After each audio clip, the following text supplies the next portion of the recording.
Hello students, आज की इस वीडियो में बेटा हम मैनेजमेंट के बारे में पढ़ेंगे। इस वीडियो में मैंने meaning of management and nature of management को कवर किया है। देखिए बेटा, जो मैनेजमेंट है वो हर एक जो स्कॉलर है उसके अकॉर्डिंग अलग अलग डेफिनेशन दी गई है। ठीक है, तो मैनेजमेंट, कुछ लोगों ने कहा है कि मैनेजमेंट का मतलब होता है कि एक ऑर्गेनाइजेशन में काम को संभालना, और कुछ लोगों का कहना है कि स्कॉलर्स का कि मैनेजमेंट का मतलब है दूसरों से काम निकलवाना, अपने सबॉर्डिनेट से काम निकलवाना इस तरीके से ताकि उनको प्रॉपर मोटिवेट किया जा सके और ऑर्गेनाइजेशनल गोल्स अचीव किए जा सके। Management refers to the process of conducting a set of functions to get the work in an efficient and effective manner। कहने का मतलब है कि मैनेजमेंट आपका एक ऐसा प्रोसेस है जिसके थ्रू हम ऐसे फंक्शंस करते हैं जिससे हम अपने एम्प्लॉयज़ से काम करवा सकते एफिशिएंट एंड इफ़ेक्टिव मैनर्स में, ताकि हम अपने गोल्स को, ऑर्गेनाइजेशनल गोल्स को अचीव कर सकें। देखिए बेटा, जो मैनेजमेंट है उसके टू कंसेप्ट हैं।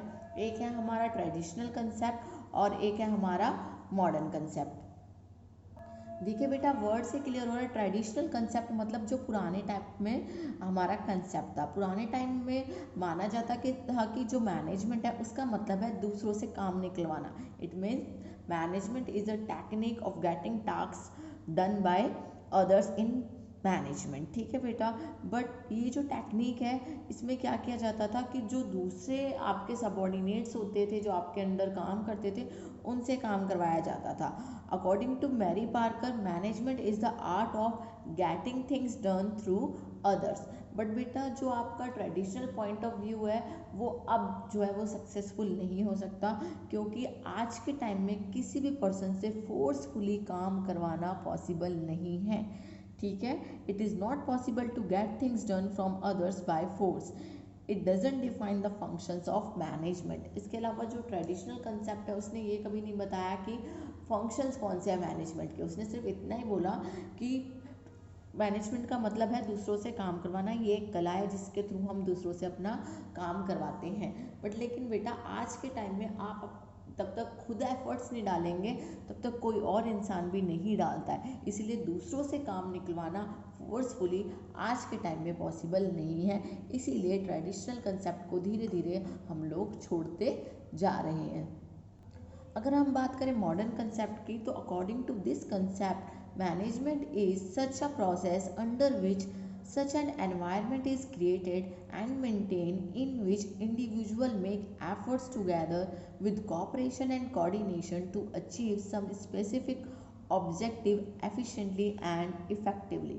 तो देखिए, अगर मॉडर्न कंसेप्ट की बात की जाए तो according to modern concept, management में क्या किया जाता है, एक ऐसा एनवायरनमेंट क्रिएट किया जाता है ताकि जो इंडिविजुअल पर्सन है वो मोटिवेट हो और जो वो एफर्ट्स डालें विद कोऑपरेशन एंड कोऑर्डिनेशन डालें, ताकि जो आपके गोल्स हैं वो ऑर्गेनाइजेशन के, वो हम एफिशिएंटली और इफेक्टिवली अचीव कर सकें। तो according to F W. Taylor, management is the art of coordination of all resources through the process of planning, organizing, directing and controlling in order to obtain static objectives। तो जो objective हमने decide किए हैं उनको achieve करने के लिए management में क्या किया जाता है, कोऑर्डिनेशन के थ्रू प्लानिंग की जाती है, ऑर्गेनाइजिंग की जाती है, डायरेक्टिंग की जाती है एंड कंट्रोलिंग की जाती है। कब करते हैं हम ये सब, जब हम अपने सबॉर्डिनेट को क्या करते हैं, मोटिवेट करते हैं। देखिए बेटा, जो मैनेजमेंट है इसमें एक वर्ड आपका बोला गया है कोऑर्डिनेशन। कोऑर्डिनेशन और कोऑपरेशन दो इम्पॉर्टेंट वर्ड है। कोऑपरेशन का मतलब होता है विलिंगली आप जब कोई काम करते हैं, ठीक है, और कोऑर्डिनेशन का मतलब क्या होता है, कोऑर्डिनेशन का मतलब होता है कि अकॉर्डिंग टू सर्कमस्टांसेस आपको किसी और पर्सन के साथ कोऑर्डिनेट करके चलना पड़ता है ताकि आप ऑर्गेनाइजेशनल गोल्स को अचीव कर सकें। तो कहने का मतलब ये है कि मॉडर्न कंसेप्ट में हमें ऐसा एनवायरनमेंट प्रोवाइड करना होता है सबॉर्डिनेट्स को, ऐसे एनवायरनमेंट की बात की जाती है ताकि जो इंडिविजुअल एफर्ट्स हैं वो इस तरीके से लगे ताकि जो ऑर्गेनाइजेशनल गोल्स हैं वो ईजिली अचीव हो सकें। अब बात कर लेते हैं नेचर ऑफ मैनेजमेंट की। देखिए बेटा, कुछ स्कॉलर्स जो है मैनेजमेंट को आर्ट बोलते हैं, कुछ स्कॉलर्स मैनेजमेंट को साइंस बोलते हैं और कुछ के अकॉर्डिंग ये एक प्रोफेशन है। तो देखिए बेटा, ये जानने के लिए कि एक्चुअल में मैनेजमेंट है क्या, हमें सबसे पहले क्या देखना पड़ेगा, हमें देखना पड़ेगा कि जो फीचर्स हैं साइंस के, आर्ट के और उसके प्रोफेशन के, वो मैनेजमेंट में कहाँ तक लगते हैं।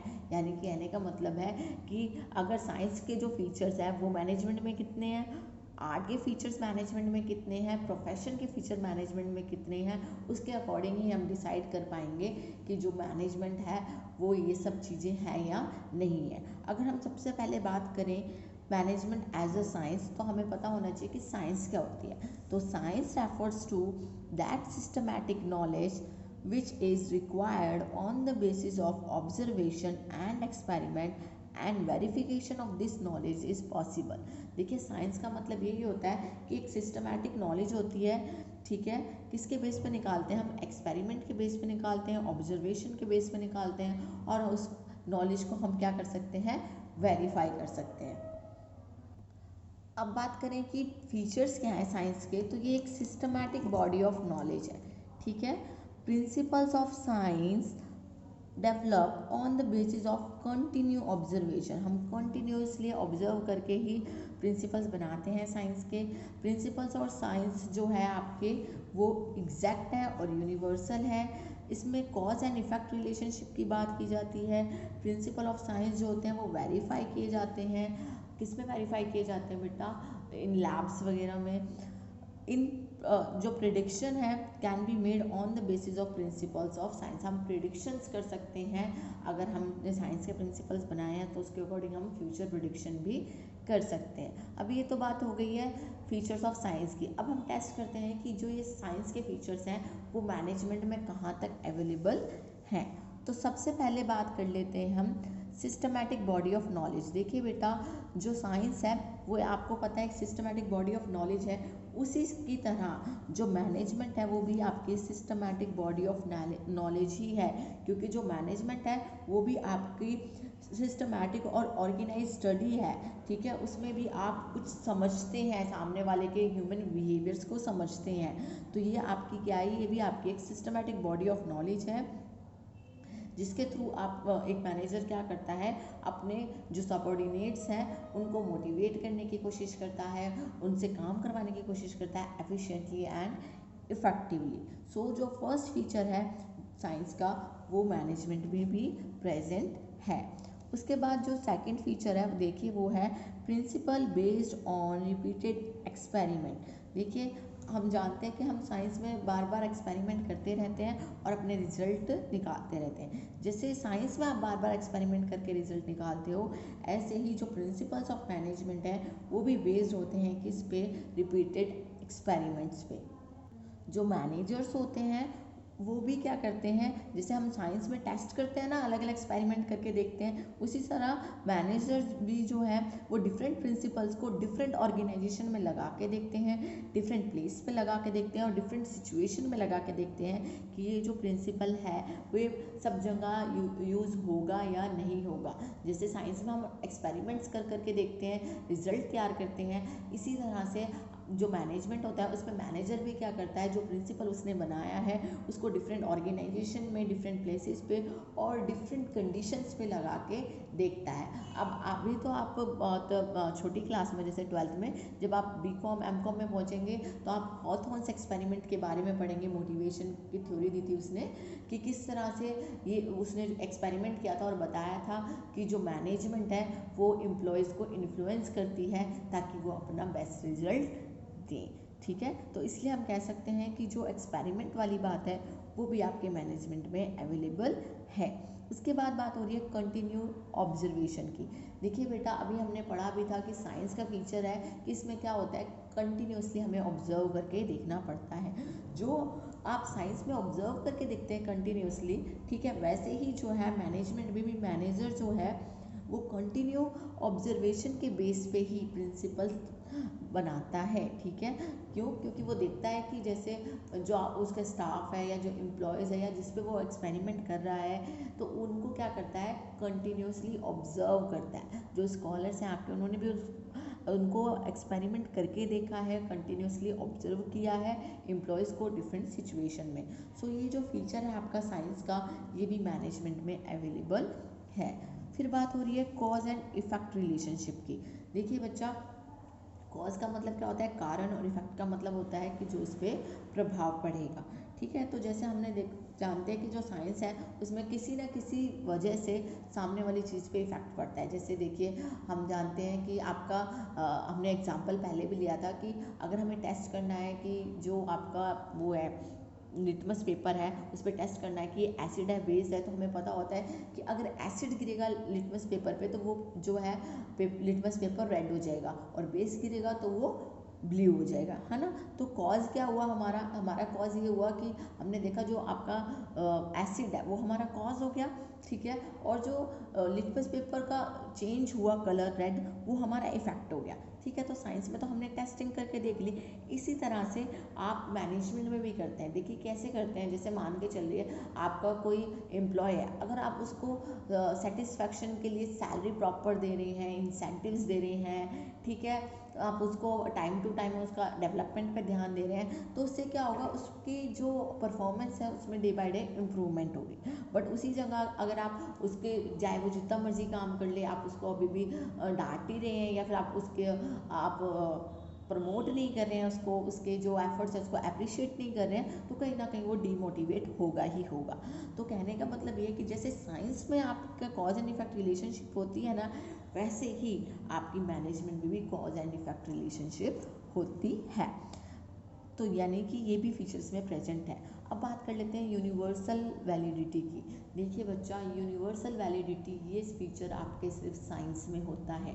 मैं आपको बता देती हूँ कि जो मैनेजमेंट है वो आपकी ह्यूमन बिहेवियर की साइंस है, एग्जैक्ट साइंस नहीं है। ठीक है, तो जब यूनिवर्सल वैलिडिटी की बात करते हैं तो हम जानते हैं कि कोई भी एक्सपेरिमेंट हम साइंस का कर रहे हैं, यूनिवर्स में कहीं पे भी जाकर अगर आप वो एक्सपेरिमेंट करेंगे तो सेम रिजल्ट आएगा।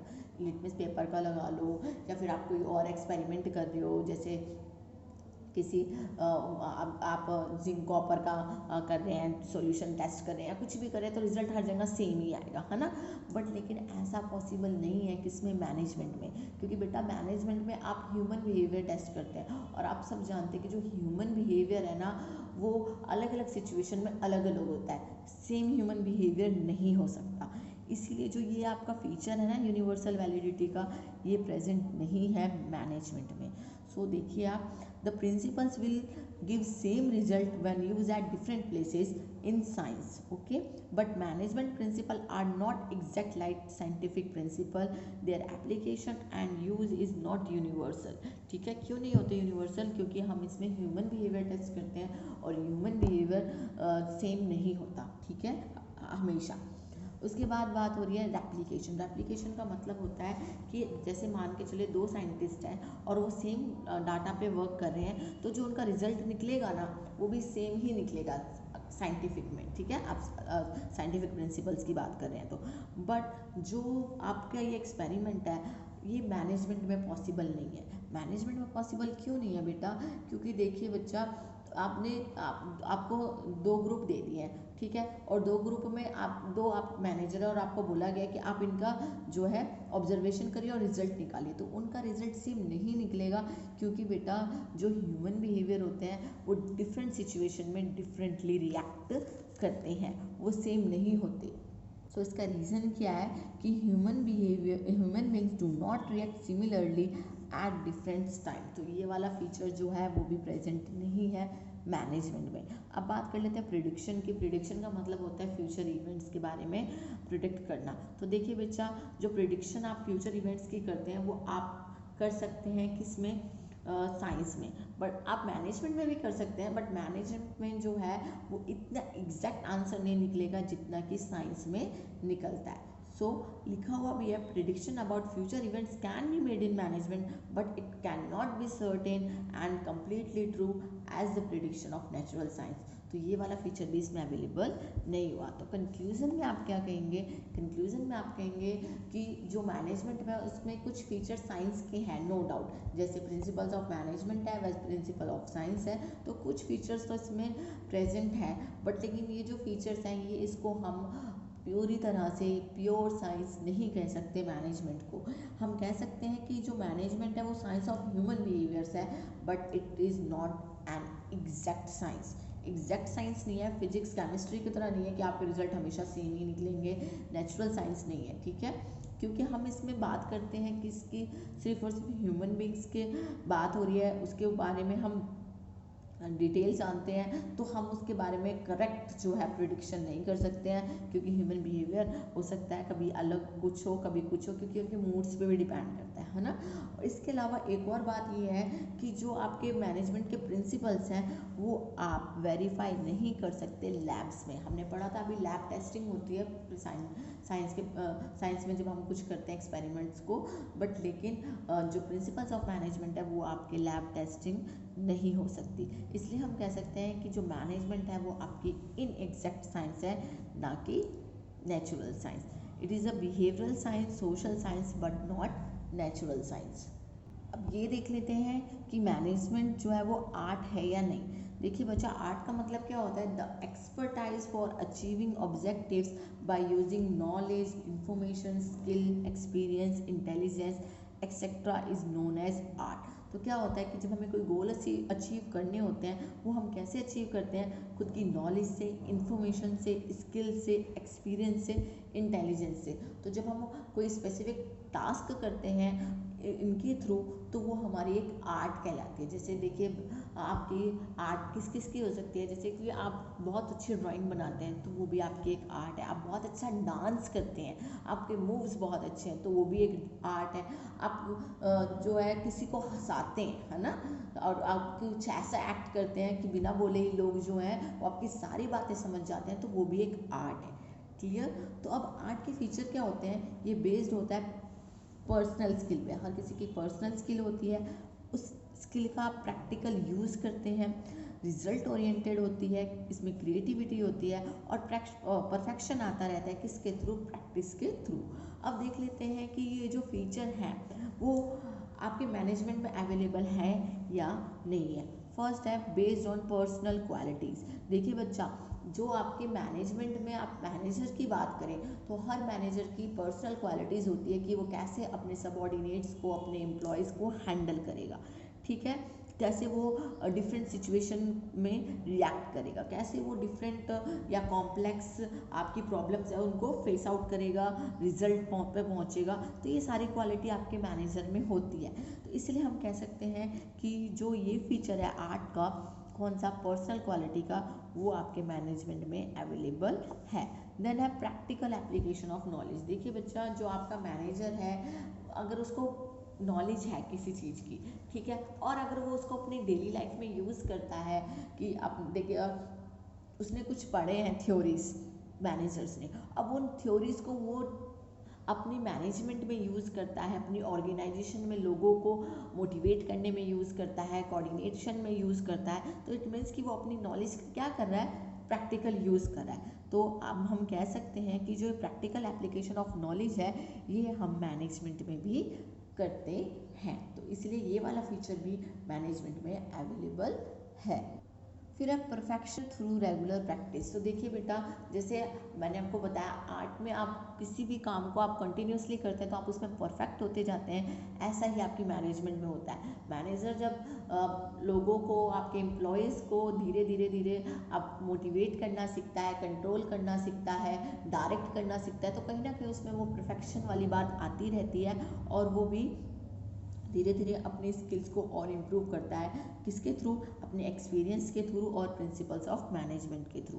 तो हम कह सकते हैं कि ये जो आपका फीचर है वो भी अवेलेबल है किसमें? मैनेजमेंट में। फिर बात आ जाती है क्रिएटिविटी की। तो देखिए, जो मैनेजर है वो आपके डिफरेंट सिचुएशन में डिफरेंटली रिएक्ट कर सकता है, वो एक ही सिचुएशन में अलग अलग तरीके से, ठीक है, जो आपकी प्रॉब्लम है उसको सॉल्व करने के तरीके बता सकता है। तो कहने का मतलब है कि उसके अंदर भी क्या है? उसके अंदर भी स्किल है, क्रिएटिविटी है कि कैसे वो अपनी प्रॉब्लम से बाहर आ सकता है। इसलिए हम कहेंगे कि क्रिएटिविटी वाला फीचर भी उसमें मौजूद है। फिर बात करते हैं रिजल्ट ओरिएंटेड की। देखिए बच्चा, जब आप आर्ट करते हैं तो जो आपका रिजल्ट निकलता है एंड में वो कैसा निकलेगा। जैसे जैसे आप जितनी मेहनत कर रहे हैं उसके ऊपर, जैसे आपने बहुत अच्छी ड्राइंग की है, ठीक है, तो आप जब लास्ट में ड्राइंग तैयार हो जाएगी तब आपको पता चलेगा कि हाँ मैंने ये एफर्ट्स डाले थे और इस तरीके से बनी है। डांस में जो आप मूव्स फॉलो करते हैं उसके बाद जो आपकी कोरियोग्राफर से जो आपकी बनेगी डांस की जो परफॉर्मेंस बनेगी उससे आपको पता चलेगा हाँ मैंने ऐसे मूव्स किए थे। तो कहने का मतलब है कि आपका एंड जो है उसमें रिजल्ट निकलता है। इसी तरह से मैनेजमेंट में जो होता है वो भी रिजल्ट ओरिएंटेड होता है। रिजल्ट ओरिएंटेड कैसे होता है कि जो मैनेजर होता है वो मोटिवेट करता है वर्कर्स को, ठीक है, एम्प्लॉयज़ को बताता है इस तरीके से काम करना है, इस वे में काम करना है, एफिशिएंटली काम करना है। तो उससे जो एंड रिजल्ट निकलता है वो क्या निकलता है कि आपके गोल्स अचीव हो जाते हैं, ठीक है। तो हम कहेंगे कि रिजल्ट ओरिएंटेड भी फीचर है मैनेजमेंट के अंदर। तो कंक्लूजन में क्या बोलेंगे आप? कंक्लूजन में आप ये बोलेंगे कि जितने भी फीचर्स आपके आर्ट में हैं उतने ही फीचर आपके मैनेजमेंट में भी हैं। इसलिए हम कह सकते हैं यस, जो मैनेजमेंट है वो क्या है हमारा, वो हमारा जो है आर्ट है। और वैसे भी कहा गया है कि जो मैनेजमेंट है वो क्या है, management is an art of getting things done from others. तो सारे के सारे फीचर्स हमारे मैनेजमेंट में अवेलेबल है। अब बात कर लेते हैं प्रोफेशन की। सबसे पहले जान लेते हैं कि प्रोफेशन होता क्या है। Profession is defined as an occupation backed by specialised knowledge and training and entry regulated by a representative body. बिल्कुल सही बोला है कि जो मैनेजमेंट है वो एक ऑक्यूपेशन होता है जिसमें हमें क्या होनी चाहिए, हमें उसकी स्पेशलाइज्ड नॉलेज होनी चाहिए, हमें ट्रेनिंग लेनी होनी चाहिए, और इसके साथ साथ अगर हम किसी प्रोफेशन में एंट्री करने जा रहे हैं तो उसको कोई ना कोई रिप्रेजेंटेटिव बॉडी जो है वो क्या करती है, रेगुलेट करती है। फॉर एग्जांपल देखिए, अगर आप डॉक्टर बनना चाहते हैं तो डॉक्टर बनने के लिए सबसे पहले आपके पास ऑक्यूपेशन क्या है, डॉक्टर, ठीक है। उसके लिए आपको क्या होनी चाहिए, स्पेशलाइज्ड नॉलेज होनी चाहिए, सारा कुछ पता होना चाहिए। सर्जन है तो सर्जन के बारे में पता होना चाहिए, हार्ट स्पेशलिस्ट है तो जो आपका कार्डियोलॉजिस्ट है उसको उसके बारे में पता होना चाहिए, गायनेकोलॉजिस्ट को उसके बारे में पता होना चाहिए, उसको प्रॉपर ट्रेनिंग दी होनी चाहिए। और जो entry regulated bye representative bodies होती है, जैसे आपको एमबीबीएस करना पड़ेगा, एमबीबीएस में आगे और क्या करना है, ठीक है। तो ये सारी चीज़ें जो है वो किससे रिलेटेड है, प्रोफेशन से रिलेटेड है। कि प्रोफेशन में आपको क्या है कि एक स्पेशलाइज नॉलेज हो, ट्रेनिंग हो, और जो आपकी एंट्री हो वो रेगुलेटेड हो किसके द्वारा, रिप्रेजेंटेटिव बॉडीज़ के द्वारा, ठीक है। सो अब इसके थोड़े से फीचर्स देख लेते हैं। फर्स्ट फीचर है इसका कि इसमें आपको स्पेशलाइज नॉलेज होनी चाहिए, फॉर्मल एजुकेशन और ट्रेनिंग होनी चाहिए, एग्जिस्टेंस होना चाहिए किसका, प्रोफेशनल एसोसिएशन का, जहाँ पे आपको ये ट्रेनिंग दी जाती है, जहाँ पे आपको ये काम सिखाया जाता है। जैसे आपके कॉलेजेस होते हैं ना, मेडिकल कॉलेजेस होते हैं, ठीक है, आपके इंजीनियरिंग कॉलेज होते हैं। फिर है स्पेसिफिक कोड ऑफ कंडक्ट होना चाहिए प्रॉपर तरीके से काम करने के लिए, और मेन टास्क क्या है आपकी, सर्विस मोटिव होना चाहिए। तो अब चेक कर लेते हैं कि ये सारे फीचर्स जो हैं वो प्रोफेशन में अवेलेबल है या नहीं है। सो फर्स्ट फीचर है इसका well defined body of knowledge. तो देखिए बच्चा, प्रोफेशन आपका वेल डिफाइंड बॉडी है नॉलेज की, और जो आपकी मैनेजमेंट है वो भी आपकी वेल डिफाइंड बॉडी है नॉलेज की। हमने पढ़ा था अभी कि जो आपका मैनेजमेंट है वो भी एक ऑर्गेनाइज बॉडी होती है नॉलेज की, जो बिल्ड की जाती है। कौन बिल्ड करता है इन्हें, मैनेजमेंट थिंकर्स होते हैं, प्रैक्टिशनर होते हैं, वो over a period of time क्या करते हैं, जो बॉडी ऑफ नॉलेज है उसको क्रिएट करते हैं। तो हम कह सकते हैं कि ये जो फीचर है कौन से वाला, well defined body of knowledge का, ये मैनेजमेंट में अवेलेबल है। अब बात करें प्रोफेशनल एसोसिएशन की। तो प्रोफेशनल एसोसिएशन का मतलब होता है कि किसी भी प्रोफेशन को रेगुलेट करने के लिए क्या होते हैं, आपके प्रोफेशनल एसोसिएशन होते हैं, ठीक है। जैसे भी मैंने बताया आपको कि जो आप एमबीबीएस करते हैं, इंजीनियरिंग कॉलेज करते हैं, तो यहाँ पे आपके सारों के पास क्या है, जितने भी आपके प्रोफेशन है उन सब में प्रोफेशनल एसोसिएशन हैं। मैनेजमेंट में भी प्रोफेशनल एसोसिएशन अब स्टेबलाइज किए जा रहे हैं। जैसे आपका वो है इंडियन इंस्टीट्यूट्स ऑफ मैनेजमेंट है आपका, और भी बहुत सारे जो है इंस्टीट्यूट खोले जा रहे हैं मैनेजमेंट के लिए। बट लेकिन फ़िलहाल के लिए जो है इनको लीगली जो है एसेंशियल नहीं किया गया है, ठीक है। Legally it is not essential that management profession should get the membership of this bodies. देखिए ज़रूरी नहीं है खोल तो दिए गए हैं आपके एसोसिएशन, प्रोफेशनल एसोसिएशन मैनेजमेंट के लिए, बट अभी तक ये लीगली आपका जो है कंपल्सरी नहीं हुआ है कि आप अगर आप कहीं जॉब करना चाहते हैं मैनेजमेंट में तो आपको इनसे जो है वो लेनी पड़ेगी मेंबरशिप। ऐसा फीचर अभी तक नहीं आया है, बट इन फ्यूचर ये वाली जो आपकी फीचर है प्रोफेशनल एसोसिएशन का वो ऐड हो सकता है। तो हम कह सकते हैं कि at present management can not be called profession, but surely such association must get statutory banking in near future. जैसे बाकी एसोसिएशन को मिली हुई ना स्टैट्यूटरी बैकिंग, वैसे ही इसमें मिल जाएगी, लॉ बन जाएंगे कि हाँ आपको यहाँ से डिग्री लेना बहुत ज़रूरी है अगर आप प्रोफेशन जो है मैनेजमेंट अपनाना चाहते हैं तो। फिर बात कर लेते हैं रेस्ट्रिक्टेड एंट्री। देखिए बेटा, किसी भी प्रोफेशन में एंट्री करने के लिए आपको कुछ ना कुछ रूल्स और रेगुलेशन फॉलो करने पड़ते हैं। इट मीन्स कि वहाँ पर रेस्ट्रिक्टेड एंट्री होती है, ठीक है। जो कौन कंट्रोल करता है? आपके प्रोफेशनल बॉडीज़ कंट्रोल करती है, ठीक है। जैसे कि मान के चल रहे हैं कि आपको डॉक्टर बनना है तो आपको एमबीबीएस की डिग्री लेनी पड़ेगी, या फिर आपको टीचर बनना है तो आपको बीएड वगैरह की ट्रेनिंग लेनी पड़ेगी। तो ये सारी चीज़ें इसमें इन्वॉल्व होती हैं। But in case of management अभी तक ऐसी कोई स्पेसिफिक क्वालिफिकेशन प्रेस्क्राइब नहीं की गई है कि आपको ये चीज़ करनी पड़ेगी किसके लिए? मैनेजर बनने के लिए। तो हम कह सकते हैं कि एट प्रेजेंट तो ये पॉसिबल नहीं है कि हम बोलें कि जो मैनेजमेंट है वो क्या है? प्रोफेशन है। बट इन फ्यूचर हम कह सकते हैं कि ट्रेंड चेंज होगा और रेस्ट्रिक्टेड एंट्री भी हो जाएगी किसके लिए? मैनेजमेंट के लिए, कि आपको प्रॉपर डिग्री लेनी पड़ेगी, प्रॉपर ट्रेनिंग लेनी पड़ेगी। फिर बात कर लेते हैं existence of code of conduct. देखिए बेटा, हर प्रोफेशनल बॉडी के एक स्पेसिफिक कोड ऑफ कंडक्ट होता है जो भी उसका मेंबर है उसको ऑब्जर्व करना पड़ता है। सो जो कोड ऑफ कंडक्ट होता है वो क्या होता है? रूल्स और रेगुलेशन होते हैं, नॉर्म्स ऑफ ऑनेस्टी होती है, इंटीग्रिटी होती है, प्रोफेशनल की मॉरलिटी होती है। जैसे कि आप डॉक्टर बनते हैं तो आप क्या कहते हैं कि हम डॉक्टर है तो सबसे पहले हमारे लिए क्या जो हमारा मेन जो हमारी ड्यूटी है वो यही है कि हम एक पेशेंट को बचाएंगे, बिना ये सोचे कि वो किसी कास्ट का है, कौन से रिलीजन का है या क्या है। ये सब आप ओथ लेते हैं ना डॉक्टर्स, तो ये सारे कोड ऑफ कंडक्ट हैं किसमें? आपके प्रोफेशन में। बट अभी तक मैनेजमेंट में ऐसा कोई कोड ऑफ कंडक्ट नहीं आया है, ठीक है, जिसकी वजह से हम कह सकें कि जो है मैनेजमेंट है वो एक प्रोफेशन है। But surely in future code of conduct भी प्रोफेशन में शामिल हो जाएगा।